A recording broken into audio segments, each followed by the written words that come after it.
welcome to this quick chat about handgun fundamentals, handgun combatives, what these terms mean and how it applies to you as somebody who wants to find out a little bit more about getting training with your handgun. Now, handgun fundamentals are the fundamental skills of shooting and operating a handgun like this Glock 19. Handgun combatives, or the combative application of the handgun, in the words of Dave Spalding, is fighting with this handgun in an attempt to save your own life, or in a fight to save your own life or the lives of other people. But there's a number of overlap between skills. Combatives requires additional skills beyond just shooting fundamentals, but shooting fundamentals in itself feeds into your ability to fight. That means the combative application. So when we talk about fundamentals, there's a whole bunch of stuff, and I'm going to go through them one by one with you. And the first one that many people either disregard or don't really say much about is stance. Now, what's important about stance, if you have done martial arts in your life, you will be familiar with a well-balanced fighting stance. If you haven't done martial arts, it's not a biggie. In essence, you are standing in a manner that is comfortable to you, and if the camera angle allowed for it, I could show you, but my legs, I like standing with my left leg slightly in front of my right, slightly bent, capable of going onto the balls of my feet if I need to move faster, as well as capable of planting myself and grounding myself on my heels for a stable shooting platform. Because I'm either going to be shooting or I'm going to be moving. There is limited application where I will be doing both those things simultaneously.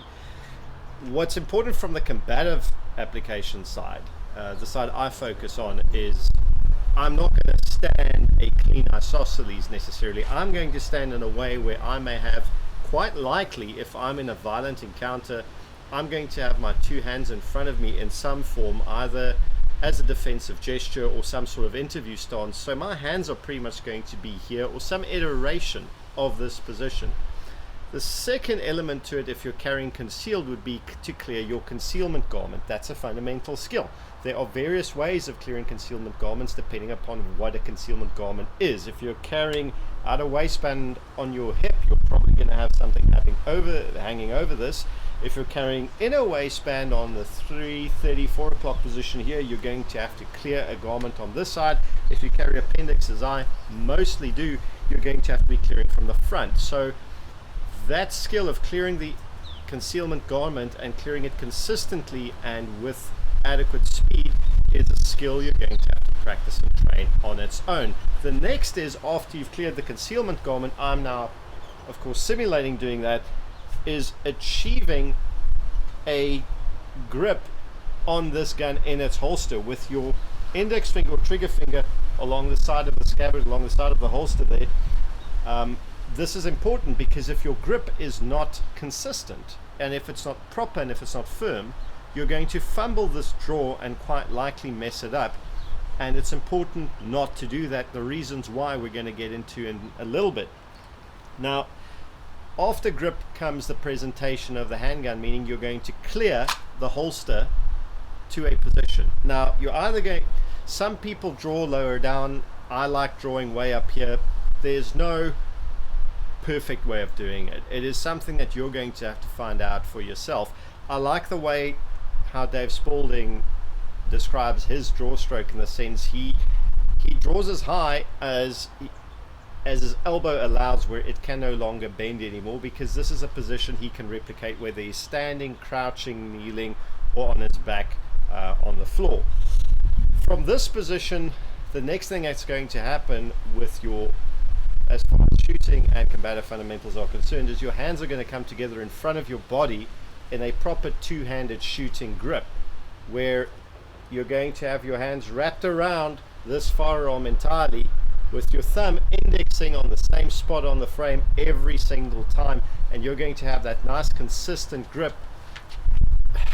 Worth showing as well is the support hand is going to preferably, I like doing it, not everyone does, cant at a near 45-degree angle, so that this arm and this wrist go straight out.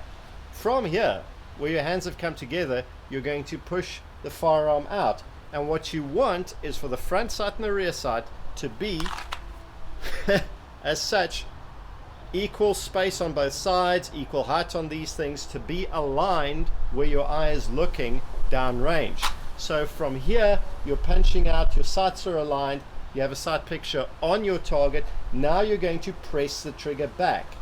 And once that happens, the gun's going to fire, it's going to cycle, you're going to manage the recoil, ideally with minimal muzzle flip up, and rather that the gun, like a piston, comes straight back, and you'll be ready for your next shot, your second shot. The reason I'm explaining it in this fashion, because it doesn't quite end there, by the way. There is a follow through where you are doing exactly what you did before the shot fired. Before the shot fired, you're bringing the sights back on target, because it might need a third, fourth, fifth shot. You might need a transition. There's a lot of things that are going to happen, so you're going to stay on that gun.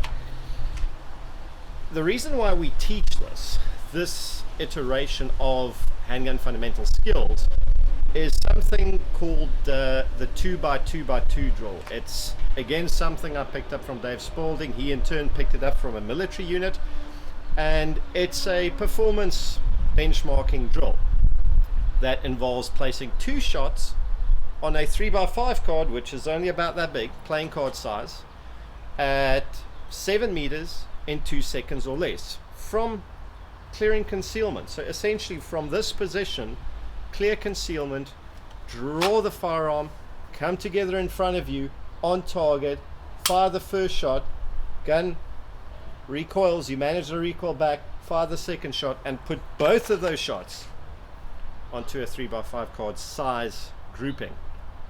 The reason why that's important, or rather the reason why it's a 2-second drill at that distance, 3x5 card represents the human heart and aorta where it comes together. 7 meters refers to the Tula drill, meaning an assailant armed with a knife or other object can cross a distance of 7 meters, 20/21 feet, in between 1.7 and 2 seconds. So that's the time you have. 2 shots in a grouping of that size is possibly the fastest way to end a pistol fight. Now, I'm copying the man and paraphrasing him, Mr. Spalding, so if you're watching this, I apologize if I hash it. But in essence, we are aware that that may not end the fight, that may not be perfect, but that is a good benchmarking drill, because in order to achieve a successful outcome in 2 seconds or less, you cannot afford to mess any of those individual fundamental skills up, which is why the recommendation is to train them individually, practice them individually until you've mastered them, then chunk them all together in one smooth motion and anchor the skill through live fire practice. Now again, this is a benchmarking drill. It's not the only thing you should be training, practicing. It's certainly not something that if you cannot achieve it, that you should go out there and berate yourself with. It's just a really good, I found personally, a really good tool to use in order to benchmark a fundamental skill set.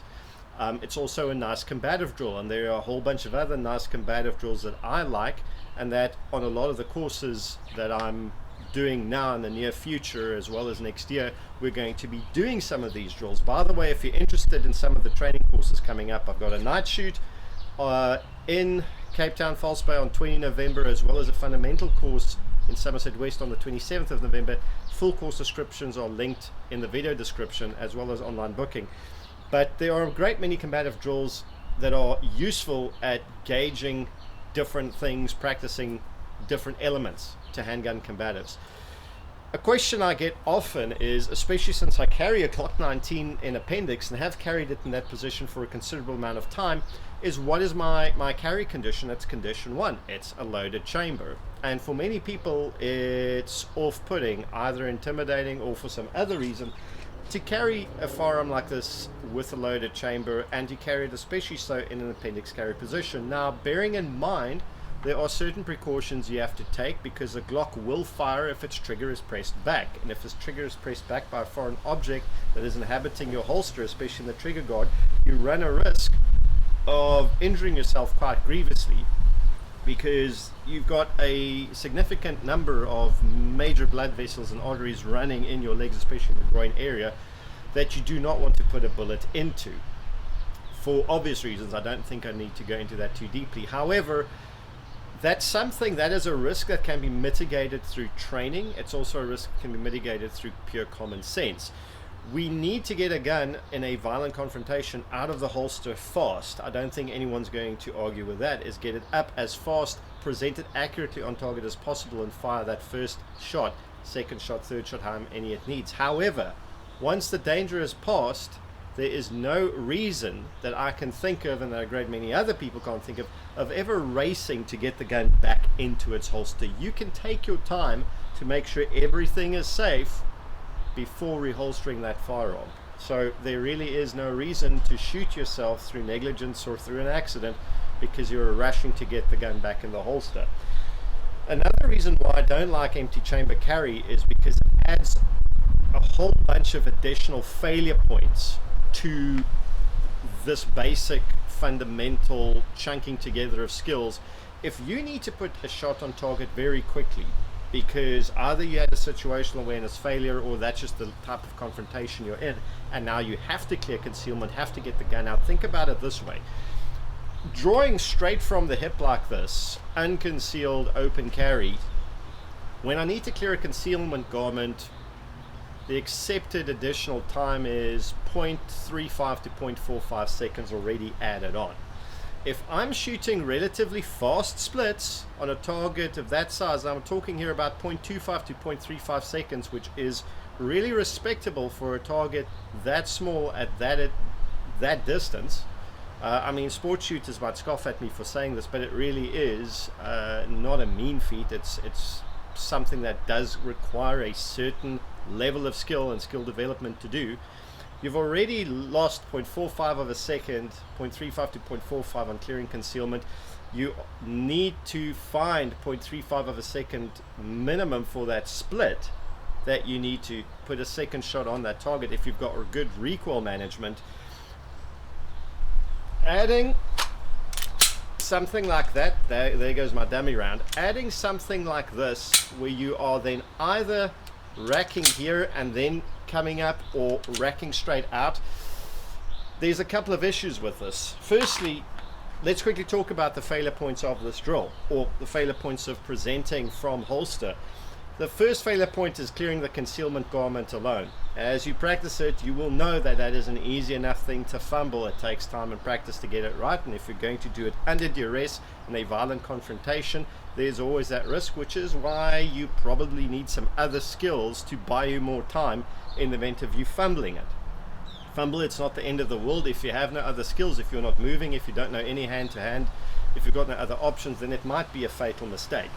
So clearing the concealment garment's your first failure point. Your second failure point is actually establishing a consistent proper grip on this firearm and not fumbling the draw. The next failure point is the draw stroke itself, which you can fumble. Something can snag on an item of clothing, on something in the holster.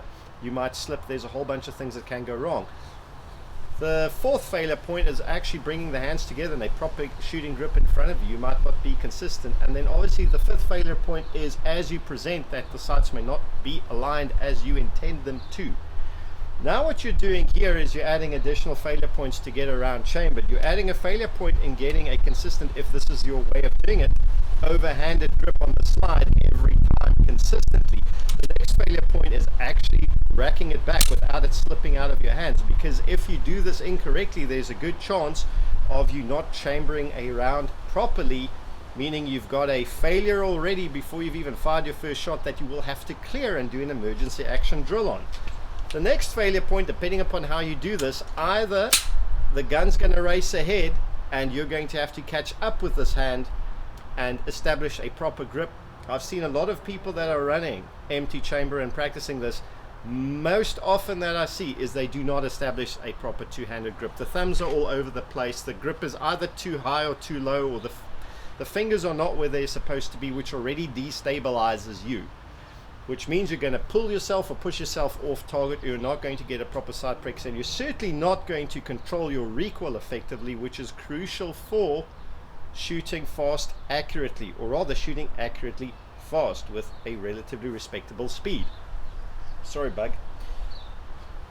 The other point of failure is if you are not going to race to catch up with a proper two-handed grip, you have to cycle and wait, in sense, bring your hand back around, establish a two-handed grip, punch out, and then fire. That's going to add time. Now, to think about it this way, if you are super fast doing this, and I'm saying you're doing it in 0.25 of a second, you are adding to that 2-second time limit at 7 meters, you're adding maybe 15%, 14 to 15% additional time. That's a lot of time you are losing because you do not have a round chambered, and that is assuming that you are not going to mess it up.